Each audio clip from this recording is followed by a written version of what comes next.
اس میں بڑی امپورٹنٹ بات کر رہے ہیں وہ ہے شوگر. پہلے تو آپ نے ویٹ کا دیکھا, اتنا اسکینڈل ہوا اور بڑی چیخیں ماری گئیں جی, انٹرم کیئر ٹیکر گورنمنٹ نے اتنی منگوائی, خود 8 لاکھ ٹن ان لوگوں کے دور میں بھی آ گئی, PDM2 کے دور میں بھی, اور اینڈ میں سب کو کلین چٹ.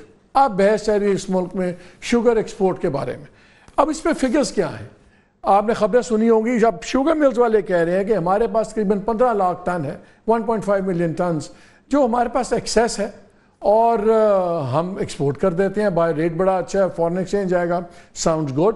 اور ویسے بھی کوئی 40 ارب ہم نے دینا ہے ابھی فارمرز کا, اور اگر یہ نہ ہوا تو بھیا پھر انڈسٹری دیوالیہ ہو جائے گی اور بس پھر کرشنگ نہیں ہوگی, اور ایک پورا منظرنامہ کھینچا گیا. لیکن جب اس کے بارے میں جو کرٹیکس ہیں اور نیوز پیپر رپورٹس ہیں, ذرائع کی خبریں ہیں, اس میں ایک پکچر نکلتی ہے, اور اس میں پکچر یہ نکلتی ہے کہ جی 30 اپریل تک 4.4 یعنی کہ اب 40 لاکھ سمجھ لیں, 40 لاکھ ٹن جو تھا وہ نومبر تک کا سٹاک ہے, اپ ٹو نومبر. کنزمپشن آپ کی ہے 3.85 ملین, اور ہماری تقریباً 5.5 لاکھ جو ہے کیس پر منتھ ہمارا یہ کنزمپشن ہے. تو اگر 4.4 میں سے 3.85 نکالیں تو 5.5 لاکھ آپ کے پاس بچتا ہے ٹن. پھر گورنمنٹ نے کہا ہے کہ 1 مہینے کا بفر بھی رکھیں سٹاک جو ہے اس کے لیے. تو جب وہ نکالیں تو پھر کوئی پیچھے بچتی نہیں ہے. یہ کوئی 2-2.5 لاکھ تو شاید نکل آئے, لیکن 15 لاکھ ٹن نہیں کہیں سے نکلتا, اور کوئی اوتھینٹیکیٹڈ فگرز کہیں نہیں ہیں. ہم نے ان کی ایسوسیشن کی ہم نے ویب سائٹ بھی چیک کی, وہاں پہ کسی مل کا کوئی سٹاکس کوئی فگر کچھ بھی نہیں ہے. پھر نسٹ یونیورسٹی نے ایک سٹڈی بھی کی ہے, اور اس کے اندر لکھا ہے کہ جو پہلا آرڈیننس تھا 2000 کا, وہ اس کے اندر ایک پورا لیگل بائنڈنگ تھی کہ آپ نے کاسٹ انپٹس وغیرہ کاسٹ پتہ نہیں کہ ایکچوئل کاسٹ کیا ہے. پھر 2017 کا ایکٹ لایا گیا اور اس میں وہ کنڈیشن ابالش کر دی گئی, اور وہ بھی انڈسٹری کے حق میں ہی ہے. انڈسٹری کا ہم پہلے بھی بتا چکے ہیں کہ جو آتھرائز کیپیسٹی تھی کرشنگ کی وہ خود ہی بڑھا دی گئی ہیں سب کچھ.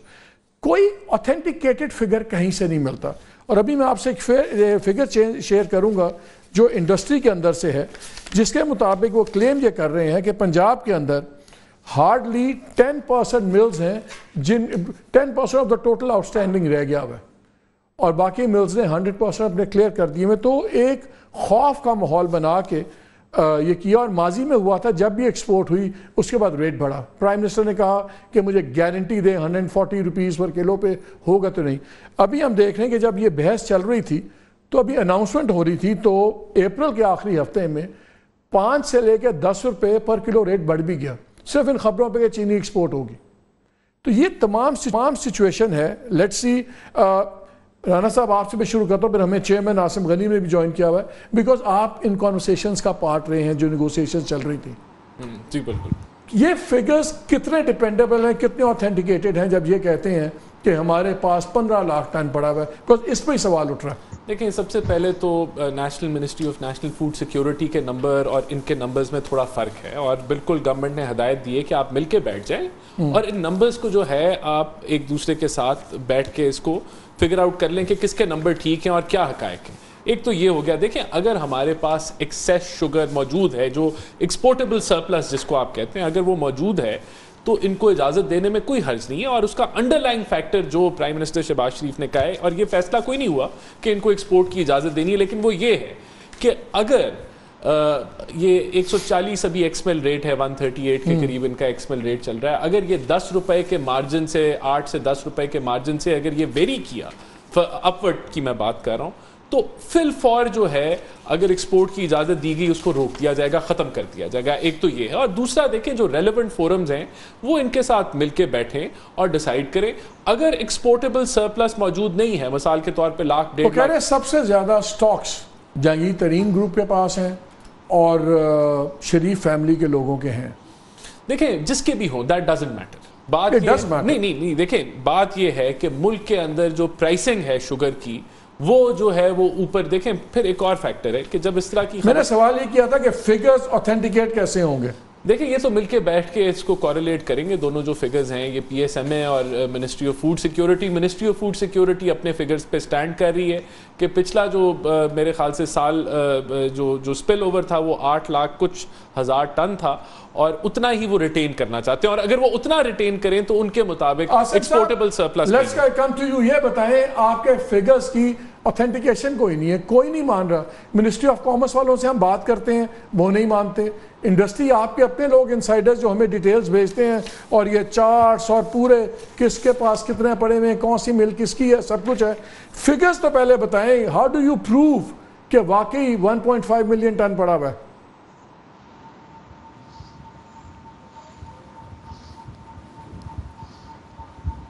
آسم صاحب, کین یو ہیئر می؟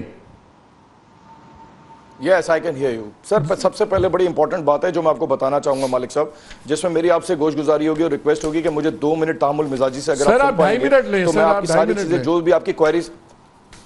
جی اب سر سب سے پہلی بات تو ہے کہ مالک صاحب آپ کی ایک ریل اب میں نے دیکھا یوٹیوب پروگرام کی جس میں آپ نے کہا کہ چینی کا ایک اور نیا بحران ہونے والا ہے. تو سر میں پہلا سوال تو آپ سے یہ پوچھنا چاہوں گا کہ آپ کے پاس کوئی اوتھینٹک اگر نمبر نہیں ہے تو پھر آپ نے کس طریقے سے سر ہمارے بارے میں ایسی بات کہہ دی کہ ہم چینی کا بحران پیدا کر دیں گے یا خدا نہ خواستہ کوئی چینی کا بحران ہو جائے گا. دوسری بات سر آپ کو ایک بات انڈرسٹینڈ کرنی پڑے گی, جیسے میرے دوست نے کہا ہمارے جو 1.5 ملین ٹنز کے جو نمبر ہیں وہ ایف بی آر کی ٹریک اینڈ ٹریس جو ہمارے پاس ہوا ہے اس سے وہ سارے نمبر اوتھینٹیکیٹ ہوئے ہیں. ان نمبرز کی وجہ سے وہ سارا پروو ہو رہا ہے کہ ہمارے پاس یہ اسٹاک اویلیبل ہے. گور اعجاز صاحب جو ہمارے انٹرم سیٹ اپ کے اندر ہمارے اپنا منسٹری کو ہیڈ کر رہے تھے, ان کو بھی یہ پتا ہے کہ 7,20,000 اس زمانے میں پلس تھی, اور اس کے بعد فالوئنگ جو ہماری آگے فردر کرشنگ ہوئی اس سے ہمارے سارے اوتھینٹیکیٹڈ نمبر ہیں. وہ سارے نمبرز آپ کے پاس ڈکلیئرڈ ہیں, اور اس کی ویریفیکیشن اور اس کی اوتھینٹیکیشن اس طریقے سے بھی انہوں نے کی تھی کہ پچھلے پاسٹ میں انہوں نے ایف بی آر کی پوری ٹیم کو بلا کے ان کو یہ اسائنمنٹ دیا تھا اور اس سے انہوں نے ویریفائی کیا تھا. دوسری بات یہ کہ سر آپ مجھے ایک بات بتائیں کہ صرف ایک شوگر انڈسٹری ہے جو کہ ریگولیٹڈ چل رہی ہے, اور ایک آپ نے گندم کا دیکھا ہے جس کے اندر ہمیں جو ہے آپ ایک کین کا ریٹ دے دیتے ہیں اور ہمیں اس میں باؤنڈ کر دیتے ہیں کہ آپ کو کین اس پرٹیکولر پرائس پہ لینا ہے, اور اس پرٹیکولر پرائس پہ آپ کو کین کی منیمم پیمنٹ دینی ہے. دیٹس دا منیمم کرائٹیریا کہ منیمم کین پرائس آپ کا اتنا ہے. اب آپ مجھے ایک بات بتائیں, ہم منیمم سے زیادہ اگر دیتے ہیں بیکاز آف دا ٹرانسپورٹیشن یا سبسڈی یا کوئی اور پرابلمز آتی ہے انڈسٹری کو, اس کی وجہ سے ہمیں دینا پڑتا ہے.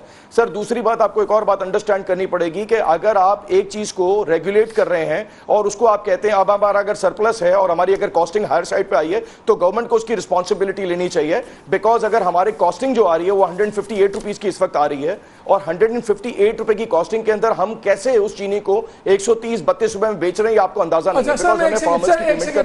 آصم بھائی ایک سیکنڈ نہیں روکیے گا, پہلے تو میں 2 باتوں کا جواب دے دوں. آپ نے کہا کہ آپ کیوں سمجھتے ہیں کہ چینی کا بحران ہے, کہ میں ہسٹری دیکھتا ہوں نا, 2006 میں ہوا, 2009 میں ہوا, 2008 میں ہوا, 2019-20 میں ہوا, تو 2000 یہ پوری ایک تاریخ ہے جس کی.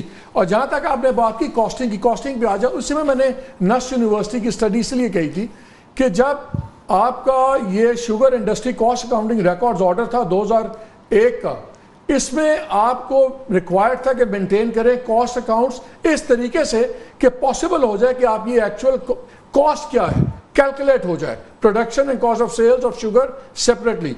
Amendment corporate laws companies act میں ہوتی ہے 2017 میں, جس میں کمپنیز کو الاؤ کیا جاتا ہے کہ آپ صرف کاسٹ اکاؤنٹ کی ڈیٹیلز نہ دیں. تو اٹ فیسیلیٹیٹڈ, یہ کو رپورٹ کہتی ہے facilitating misreporting of the cost of production. This has a detrimental effect on the existing market, making the price integrity questionable. تو آپ لوگوں نے تو اپنی پالیسیز میں چینج کروا کے اپنا رپورٹنگ پروسیس خود ایسا کیا کہ جس میں آپ کاسٹ کے ساتھ کھیل سکیں. اور مجھے اب یہ بتائیے, اگر سب کچھ ایسا ہی ہے جیسا آپ کہہ رہے ہیں, تو ساری مارکیٹ, یہ کراچی ہول سیلر گروسر ایسوسی ایشن کے چیئرمین ہیں رؤف ابراہیم, وہ بتاتے ہیں کہ جی جب بات چیت شروع ہوئی تو ہماری تھوک کے اندر 7 سے 8 پر کلو گرام چینج ہو گئی. پھر میرے پاس نیوز پیپر رپورٹس ہیں کہ انہی دنوں میں جب بات ہوئی ہے 10 روپے 5 سے 10 بڑھ گئی ہے. افغانستان کی سٹینڈرڈ آفر ہے $600 پرچیز کرنے کی, جو 166 روپے بن جاتی ہے پر کلو کی پرائس اینڈ آل دیٹ. لوگ کہہ رہے ہیں کہ اگر یہ ایکسپورٹ ہو گئی تو آپ لوگ یا سٹاک کر لیں گے تھوڑا بہت جو بھی بچا ہوا ہے, یا افغانستان بیچیں گے, یا پاکستان میں ریٹ بڑھے گا. جب بھی ایکسپورٹ ہوئی ہے ریٹ بڑھا ہے. یہ ان 3 چیزوں کی بیسس پہ ہو رہا ہے. یور کامنٹ, پھر میں ذرا جھگڑا صاحب کا بھی کامنٹ لے لوں اس پہ. سر میں دیکھیں اس میں آپ کو تھوڑی سی ایک بات بتانا چاہوں گا. سر سب سے پہلی بات تو یہ کہ آپ کے پاس ایک اوتھینٹک ڈیٹا نہیں ہے انفارچونیٹلی. میں last year as a chairman آیا تھا پی ایس ایم میں اور میں نے اس وقت آپ کو سارا ڈیٹا پرووائڈ کیا. آپ سے میرا مطلب یہ کہ پوری بیوروکریسی کو, پوری منسٹری کو ایک ایک چیز کا ڈیٹا پرووائڈ کیا گیا. شوگر ملز نے اپنے لیٹر ہیڈ پہ اس بات کو اوتھینٹیکیٹ. آپ ختم کر لیجئے بات, treat it as a question. جب آپ کمپلیٹ ڈیٹا کی بات کرتے ہیں, ہمیں تو شوگر مل آپ کی ایسوسیشن کے ویب سائٹ پہ کوئی ڈیٹیل نہیں ملتی, کسی قسم کی ڈیٹیل نہیں ملتی ہمیں. کس کے پاس کیا سٹاک ہے, کس کے پاس کیا, اتنا خفیہ آپ چھپا کے کیوں رکھتے ہیں؟ مالک صاحب پہلی بات تو یہ کہ آپ کی بات غلط ہے اور نامناسب ہے, بیکاز ہم کوئی چھپا کے نہیں رکھتے. آپ نے کبھی ہم سے مانگا نہیں ہے. آپ صرف ایک پروگرام کے اندر بغیر سوچے سمجھے اگر یہ کہہ دیں گے کہ اگر چینی کا پرائس ایسے ہو, سر پلیز میری بات, سر اگر آپ کو سر ہمیں اپروچ کیا آپ نے, کس کو سر ہمیں, جی سر آپ نے ہمیں کبھی بھی اپروچ نہیں کیا, کوئی ڈیٹا تو ہم سے نہیں مانگا گیا ہمارا. میں نے آپ سے پوچھا, سر پلیز ایک ریکویسٹ ہے آپ سے, مجھے کمپلیٹ کرنے دیجیے گا. آپ کی ویب سائٹ پہ نہیں ہے سر, ہماری ویب سائٹ پہ ہونے کی ہمارے پاس کوئی لیگل بائنڈنگ نہیں ہے سر, ہمارے پاس کوئی بائنڈنگ نہیں. اگر آپ کو کوئی ڈیٹا چاہیے, یو آر مور دین, آپ آئیں, آپ مجھ سے مانگ رہے ہیں ڈیٹا, انشاءاللہ کل میں آپ کو آپ کی ٹیم کو یہ سارا ڈیٹا پرووائڈ کر دوں گا, جو بھی آپ کو نمبرز چاہیے, تاکہ آپ کو once and for all, because Malik صاحب I understand that you are a very educated person, اور آپ اس بات کو سمجھتے ہیں کہ اگر ہماری بات میں کوئی صداقت ہوگی تو آپ اس بات کو سپورٹ کریں گے. تو میں یہ چاہتا ہوں کہ اگر یہ ڈیٹا آپ کے پاس موجود نہیں ہے تو ہمیں وہ ہماری لائبلٹی ہے اور ہماری رسپانسبلٹی ہے کہ ہم وہ ڈیٹا آپ کو پرووائڈ کریں. تو first thing in the morning انشاءاللہ you will have that data, first thing. Second thing is that کہ سر آپ مجھے ایک بات بتائیں, آپ اس کو ڈی ریگولیٹ کیوں نہیں کر دیتے سر؟ آپ نے چاول ڈی ریگولیٹ کیا, صرف گندم اور اپنا چینی, یہ دو انڈسٹریز ہیں جن کو آپ نے ڈی ریگولیٹ نہیں کیا ہوا, باقی سب ڈی ریگولیٹڈ ہیں. تو سر ہمیں موقع دیں نا, ہمیں بھی چاول والوں کی طرح موقع دیں تاکہ لیول پلینگ فیلڈ ہو, ہم بھی پاکستان میں اچھے پروڈکٹیو طریقے سے کام کر پائیں, ریسرچ اینڈ ڈیولپمنٹ پہ اچھے طریقے سے کام کریں, اور پھر اس میں let the market forces decide. D regulate کیسے ہوگی جب پارلیمنٹ کے اندر یا خود مل اونرز بیٹھے ہوئے ہیں یا بڑے فارمرز آف شوگر کین بیٹھے ہوئے ہیں, دونوں کے انٹرسٹ میں نہیں ہے.